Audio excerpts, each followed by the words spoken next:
I hope your guys' night is going well. And my name is Corinne Hodges, and today we'll be reading the book New Peace in Fleming, and my family's here. This is my grandpa, Bill. This is my sister, Reagan. That's my mom, Keisha, and this is my dad, Kevin. Well, thank you. Do you want to say goodbye to people? Goodbye. So we are going to read the first two chapters tonight in Red Hot New Peace in Fleming. This is book 3. The first two books were New Life in Fleming, then book 2 was New Grace in Fleming. And you can get this on Amazon in paperback or Kindle version. Go to W.D. Wolfe, that's my author name, and then you can order it then, okay? All right, the setting is a small town in West Virginia, and it's set in the year, they're in 1993 now. Chapter 1. Ethan Thomas clutched the 2 quarters tightly in his right hand. He had found one of the coins lying beside his next-door neighbor's bush, George Washington's face waiting patiently for him to come along and discover it. Since it was Mrs. Swallow's shrub, and she was about 100 years old, Ethan discerned that the 25-cent piece was a gift from the Almighty, a sign from the heavens that he deserved a payday candy bar. The second quarter had come from his recently befriended classmate, Bobby Morse, in exchange for Ethan's lunch bag of potato chips. It was hard to say goodbye to his chips, but he knew it was a worthy sacrifice for the payday it would result in. Chips, especially Snyder's potato chips, were 4th on his most liked list. Not quite as valuable as Paydays, orange popsicles, and Dad's root beer. Payday was Ethan's favorite candy bar for all time and all eternity, however long that might be. If it came down to deciding between a Payday and air, Ethan would have to give some serious thought to going without air. And now, word had it that his favorite candy bar was going up in price to 50 cents. Translated, that was a 25% jump from where it had been settling for the previous 7 years of Ethan's life. He could still remember his mom buying him his first payday when he was barely 6. He had thought Tootsie Rolls and Sweet Tarts were the pinnacle prizes until he bit into that peanut-covered log of paradise. The 2 quarters would buy him 2 paydays at Wyatt's drugstore this week. Because of the price increase, Sam Wyatt, the owner, was doing a BOGO, buy one, get one free deal until Saturday. Ethan could see in his mind the value right there in the candy stand. Well, seeing might be a slight stretch of the truth. His thick lens spectacles indicated he had some serious vision limitations, and now he was getting a neck pain because they kept sliding down his nose, and he had to tilt his head heavenward to see anything. He would have to remind his mom that they needed to go to the eye place and have his frames adjusted. It was one thing to have thick lenses, but it looked even dumber to have them resting on the end of his nose most of the time. With his buzzed head, thick lens glasses, and small body frame, he looked dumb enough. Pitiful, actually. He didn't think he needed to look dumber than dumb, with glasses about to fall off his face and shatter on the sidewalk. He rubbed the 2 quarters together as he strolled down the street toward Wyatt's. School had been uneventful that day. His 2 nemesis, Timmy Little and Johnny Davis, had spent part of the day sitting outside the principal's office, to the relief of every student at Fleming Middle School and any teacher who had been assigned the punishment of instructing the 2 bullies. Ethan heard a rumor that the 2 boys, who loved to torment him, had brought about a dozen earthworms with them to school that day, put them in an empty cigarette pack, and placed them in Miss Kendall's top desk drawer right next to her thumbtacks and paper clips. Miss Kendall, a bit squeamish about anything that crawled or wiggled, was just beginning her 7th grade social studies lesson for the day when Timmy raised his hand. Yes, Timothy? Miss Kendall, I have a few assignments to turn in. Do you have a paper clip I could use? He smiled at her, showing his missing front tooth that had been kicked out last year in 6th grade by the heel of Esther Shoemaker's shoe after he had laughed at her. The brown mop of hair on his head was so jumbled and massive it could have contained a few lost coins. His mullet needed the help of a weed whacker. Miss Kendall was surprised, first of all, that Timmy was turning anything in. He hadn't for the better part of a month. Secondly, she was shocked that he was concerned enough to clip his papers together. Yes, Timothy, I've got one you can use. She opened the desk drawer and was reaching for the paper clips box when she noticed the pack of cigarettes. Her eyebrows took on a stern expression. She hated cigarettes with a passion, and here was a pack in her drawer. The class could hear her whisper the words. What is this? Her hand picked up the pack of Lucky Strikes. Unfortunately for her, as one of the crawlers began to emerge from the opening, the scream could be heard throughout most of the school building, blood-curdling and ear-piercing. Miss Kendall sprinted from the classroom, her hands shaking in the air and her high heels clicking as they hit the hallway tiles. Timmy and Johnny hooted and hollered at the near heart attack that they had just caused.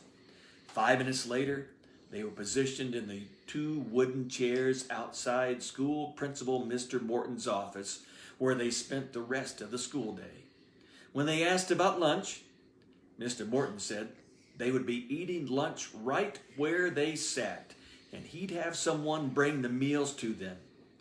A little while later, a hair-netted lady with a smile on her face and bags under her eyes brought 2 bowls of spaghetti to them. Timmy thought it was funny. Look, Johnny, spaghetti. You know what that reminds me of? Lunch? No, dimwit. The worms in Miss Kendall's desk. Oh, man. That's one of the best pranks we've ever pulled, Johnny. Johnny chuckled. But then he looked at the pasta in his bowl, and he thought he saw something move. He used his fork to move the spaghetti around, trying to see if there was anything alive in its midst.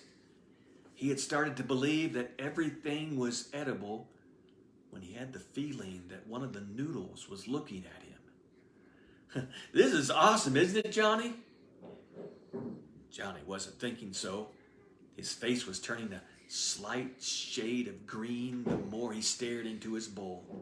He began to believe that the Lucky Strike worms had been transplanted into some tomato sauce and served to him as an act of instructor revenge. I don't feel so good, Timmy. Johnny's eyes were closed, so he didn't have to look at his spaghetti. Well, ain't you going to eat your lunch? No, I can't even look at it. Timmy reached across Johnny's lap and grabbed the bowl. Oh, I'll eat it. That did it. Johnny sprung from his chair and went in a desperate search for a trash can. Unfazed, Timmy chowed down on both lunch servings and then belched loud enough to warrant a look of disapproval from Mr. Morton's silver-haired secretary. By the dismissal bell, Johnny had been convinced that he was seeing things. The pasta noodles were not alive, and Timmy was living proof of that. No worms had crawled back out of his mouth, and he was feeling fine. Johnny, I got an idea.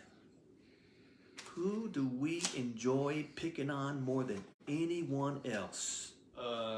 Short and skinny 6th graders? No, dimwit. 4 Eyes. Mr. Magoo. Ethan Thomas. Oh. The light went on for Johnny. although Timmy could tell he was living in the land of the clueless. I've got an idea on how we can make him start boo-hooing without even touching him or even doing something that will get us in trouble. How are we going to do that, Timmy? We're going to do something legal that's going to drive him crazy. And how are we going to do that, Timmy? Oh, I'll tell you on the way. They headed out the front doors of the school building. Timmy chuckled in a villainous sort of way as they strolled toward his destination. Johnny wasn't sure about whatever it was they were about to do, but he also had seen worms where there weren't any, and that had turned out okay.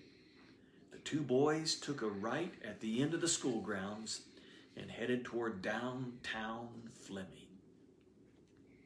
Scene change. Ethan hummed the song he had learned from Abby called Peace Like a River. He smiled as he walked and found himself rubbing the two quarters together in a creative accompaniment of the tune. I got peace like a river, I got peace like a river, got peace like a river in my soul. About a block from Wyatt's, he changed the lyrics and whispered a new verse. I'll have paydays in a minute, I'll have paydays in a minute, I'll have paydays in a minute in my belly. The last word didn't fit as nicely as he'd like, but the two quarters kept the same rhythmic sound anyway. He opened the door to Wyatt's and headed toward the candy shelf, located at the front of the aisle in direct line with the checkout counter, so Mr. Wyatt could keep an eye on young kids coming in. Ethan didn't need directions. He knew exactly where the paydays were positioned, right between the Hershey's chocolate bar and Reese's peanut butter cups. Mr. Wyatt must have been thinking about the alphabetical order as he displayed them. Ethan started to reach for his candy bars, but then stopped. The display box was there, but it was empty. Maybe Mr. Wyatt moved them up by the checkout since they were on sale at all. He took the 4 steps to the front counter and searched for the white wrapper with gold lettering. Nothing. Something was wrong with this picture. He cleared his throat, hoping to attract Mr. Wyatt's attention, wherever in the store he might be. After the third throat-clearing plea that Ethan thought could be heard a block away, there was the sound of footsteps coming from the back storeroom. Afternoon, Ethan. Mr. Wyatt approached with his bifocals perched on the end of his nose, staring over top at his young customer. I've got a feeling I know why you're here. Can't find them, Mr. Wyatt. The payday box is empty, and I don't see any up here by the counter. It ain't in the back toward the cough syrup and stuff, are they? Well, I've got some bad news for you, Ethan. Don't tell me my mom called you and changed her mind saying I couldn't buy any after all. No, but that might make it a little more tolerable for you. Mr. Wyatt took on a facial expression like he was giving condolences to a loved one who was standing beside a grave still waiting for a coffin to be lowered into it. Well, I had 2 boys come in no more than 5 minutes ago and buy at least 10 candy bars. What? The last 10? I know. If it had been you, I would have probably cut you off at 2. Well, maybe 4. Knowing that they were on sale and all, and knowing what your mom would say is a permissible amount. But I don't really know the mamas and papas of these boys, so I had to sell them to them. Lord knows one of them didn't need to be eating any more candy bars. No.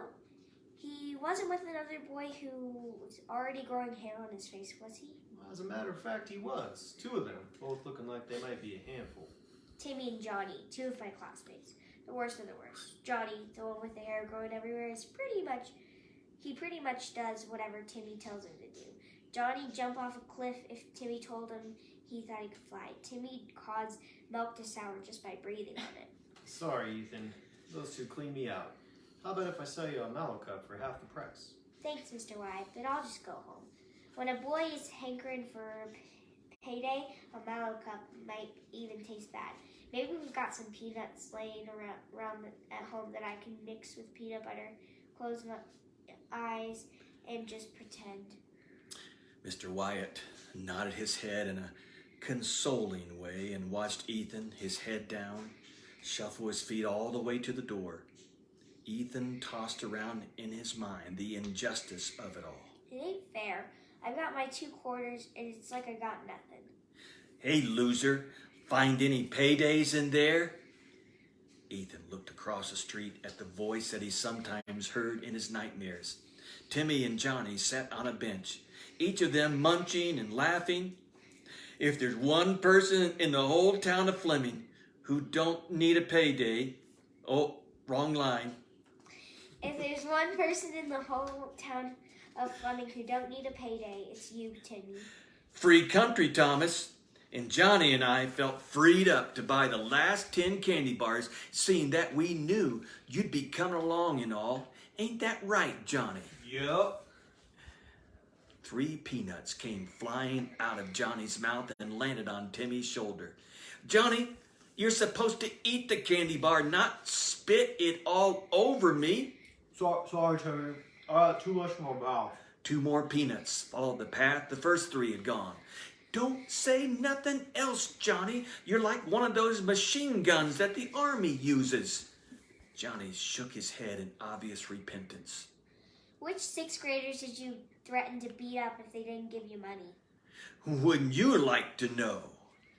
Timmy said, smirking at the boy he loved to terrorize. I hope you get sick and throw up on your mama's lap, Timmy.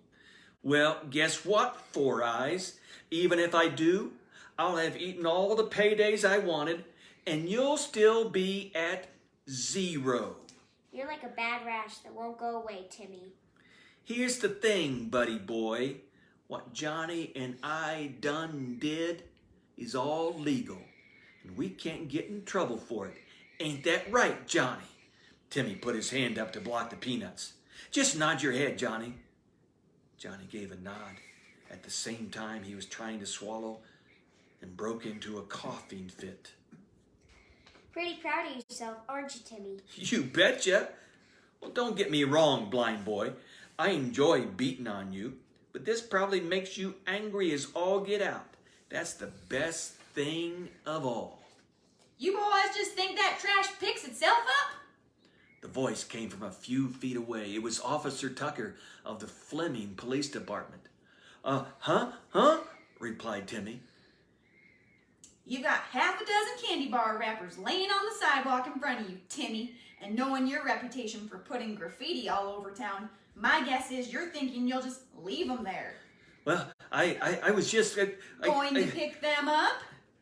Officer Tucker completed his sentence. And the other thing you should be thinking about is how do I know the names of Timmy Little and Johnny Davis even though you're only in 7th grade? How's you know our names, Timmy? Asked Johnny, firing half of one peanut from his mouth that hit Timmy in the cheek. Johnny, don't say nothing else. You're hitting me with more peanuts than that peanut farmer that used to be president. Officer Tucker looked across the street at Ethan. Hey, Ethan, how's Bear doing? Bear was Ethan's English Mastiff who had been adopted by his family when the vagrant who had him was arrested for a variety of crimes. Officer Tucker had been involved in Bear's adventures. He's doing great, Officer Tucker. I swear he gets bigger every week. Papa's thinking of building a doghouse that's the size of a garage for him. Officer Tucker looked back at Timmy and Johnny. You don't need my permission to start picking up your trash, boys. He could see paydays hanging out of Timmy's coat pocket. How many paydays do you have, Timmy? Johnny answered the question before Timmy could start. We bought the last 10 that Wyatt had, Mr. Officer. 10? You two got a thing for paydays or something? No, sir. We were just buying them all so that... Johnny, I'd rather you stuff another candy bar in your mouth than keep talking about what was. He made a facial expression that he hoped Johnny picked up on that was trying to get him to be quiet. What, Timmy? I was just going to say that we didn't want there to be any left for Ethan to buy, since we know how much he likes paydays and all. That's all I was going to say. Johnny, zip it! Officer Tucker eyed the two. The truth was out of the bag, or in this case, the wrapper. Well, boys, it's not against the law to do such a selfish thing, but it is against the law to litter. So I'm going to write you a ticket for littering that you can pay off by giving me and our fair town 5 hours of community service picking up trash. How's that sound? Well, that's not fair. Maybe not, but neither is buying all the payday candy bars and Wyatt's just to keep someone else from having one. But 5 hours, that's a long time. You're right, it is. Officer Tucker thought about the situation for a moment. Here's what I'll do. I'll cancel out the 5 hours if you give Ethan 2 of your paydays right now. Well, that sounds like a good deal, Timmy. I don't think I can eat any more anyway. I keep thinking about those worms we ate at lunch. They ain't worms, dipstick. It was spaghetti. Timmy looked back at Officer Tucker. Well, what if we don't want him to have any of our candy bars? Those are the terms. Keep the candy, and then your new payday, so to speak, will be some sweat labor. Or give Ethan 2 paydays, pick up your trash, and we'll suspend the 5 hours you owe the town. Here's the last one I got. It's all yours, Ethan. Johnny crossed the street and put it in Ethan's hand. I still need one more, Timmy.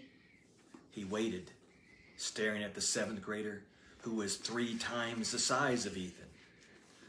Aw, jeez. Timmy's hand slipped the payday out of his coat pocket. Everyone, even Johnny, waited for him to get up and walk the candy bar over to Ethan.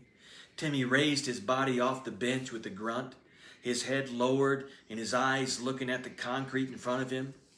The walk of shame ended with the candy bar being plopped into Ethan's hand. Thanks, Timmy, said Ethan, the one who was supposed to be the victim.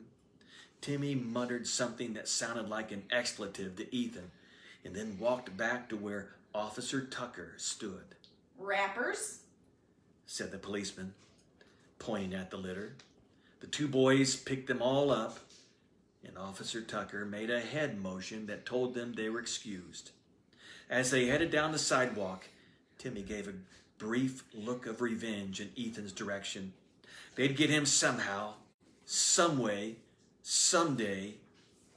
Ethan's eyesight couldn't make out the scornful expression on Timmy's face. He was more focused on the paydays in front of him. He opened the wrapper of the first bar and took a bite of the golden cluster of paradise. Officer Tucker waved to him and walked the other way. That's when it occurred to Ethan that he had 2 paydays in his hands and still had 2 quarters in his pocket. For some reason, it seemed to make his favorite candy bar taste even better. We will excuse a couple people as we go to chapter 2, which only has 2 of us as readers in it. Chapter 2. Jenny Molson was staring at Randy as they stood together on the sidewalk in front of her house. The light breeze caused her long brown hair to wave to the sides in a way that enhanced her beauty. Even though she was now officially his girlfriend, Randy could feel the blushed heat of his face. It's how he reacted to attention from the opposite gender. His reddened face, however, was not as red as his hair.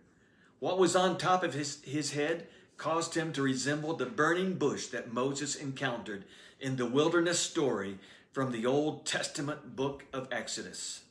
Bowman, I'm glad I make you blush. Why? Randy replied with a high voice that came to the edge of cracking. You like it when I turn 5 shades of red? Yes, because it lets me know that you're not all full of yourself, like some jocks are. After all, you are the first freshman boy to play on the Fleming varsity basketball team ever. It's just basketball, Jenny. It's not like I cured cancer or anything. I know, but some boys think their sport is more important than curing cancer. I like you for who you are, Randy, not because you can make 1,000 free throws in a row. 1,000? I'm not even close to that. I was exaggerating, Einstein. You know, hyperbole. I like you because you treat everybody with respect, like Ethan. Oh, Ethan's my best friend. I mean my best friend who's a guy.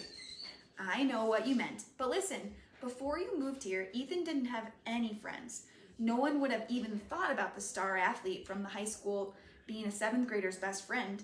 That's what I appreciate about you. You don't base your decisions and actions on what other people might think. You do what's right. Being the son of a Baptist pastor, I guess that's what I was raised to do. Randy wanted to look at Jenny, but his awkwardness won out, and he stared at the sidewalk that ran in front of her house.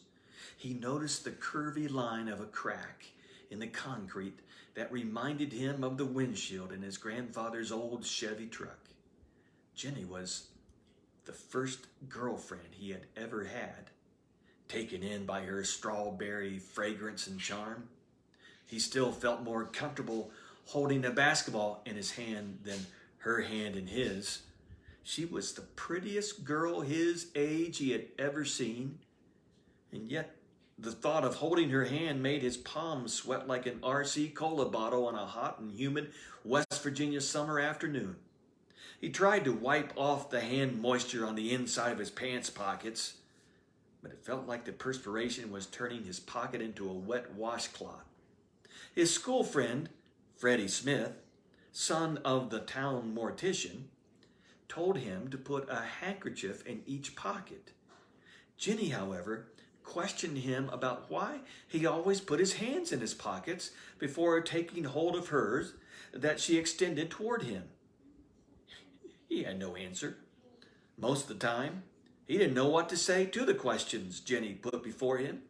He stared at her with a look of confusion and embarrassment, and she pulled his arm close to her and helped him back to calmness. Jenny had kissed him on the lips at the end of one of his basketball games.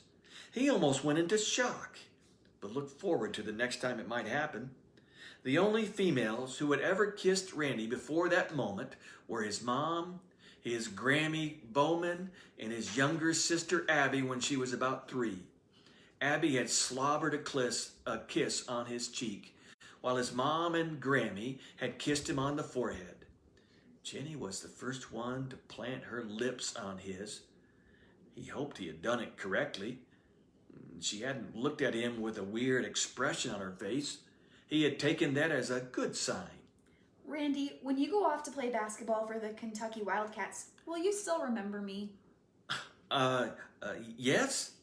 You pause there, Randy, before answering. No, Jenny, I stuttered. I stutter a lot around you. I mean you. I cause you to stutter?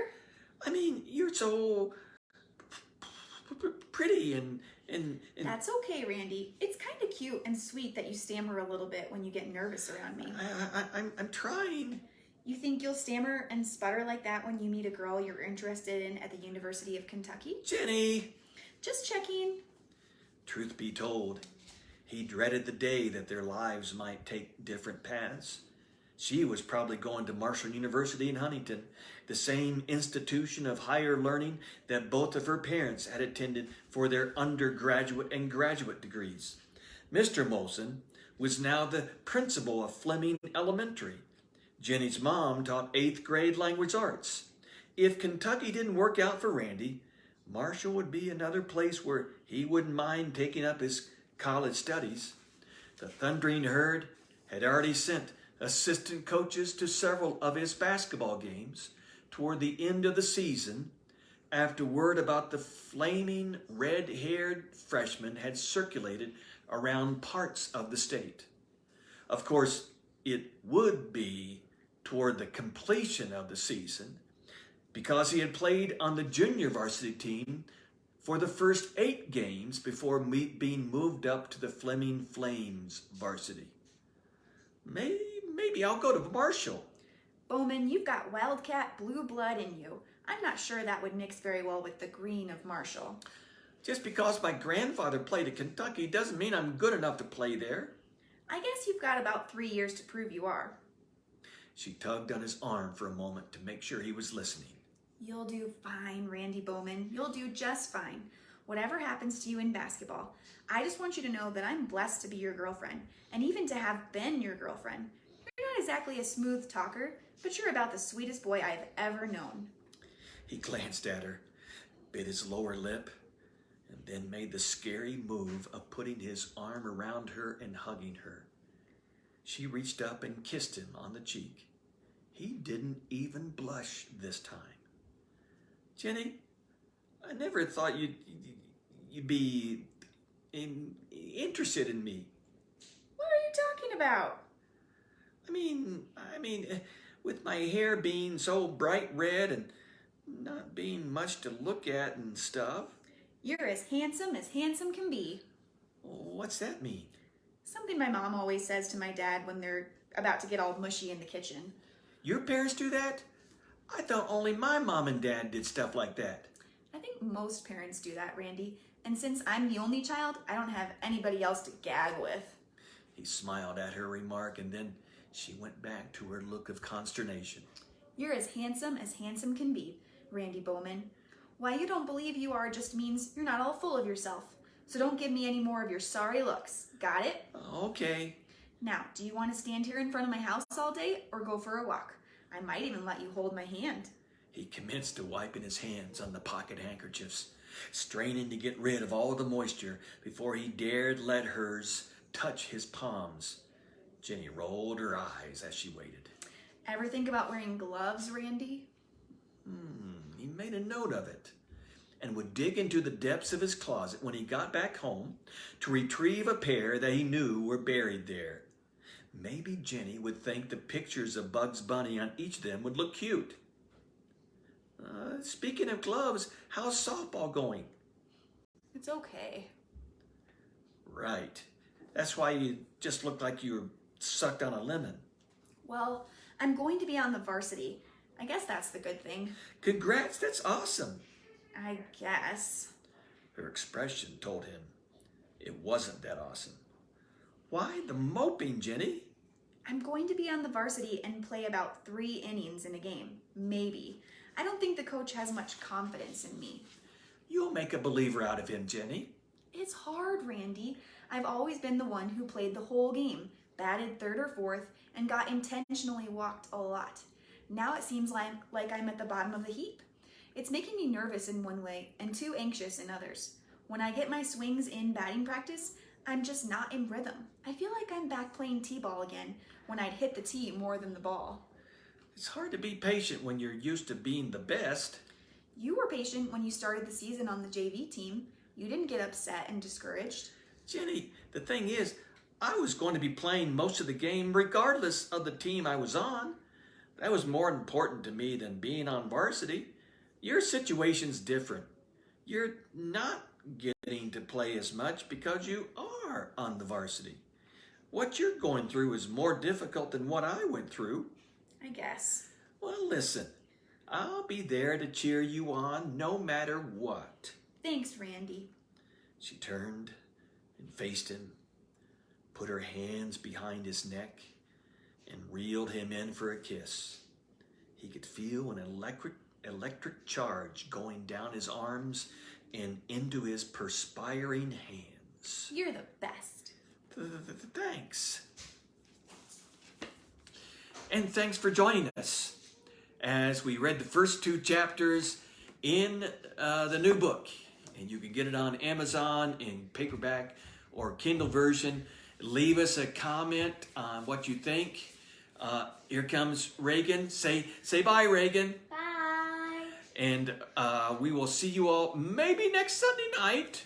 Who knows? I've got to get my manly voice back. You guys have a great week. Bye.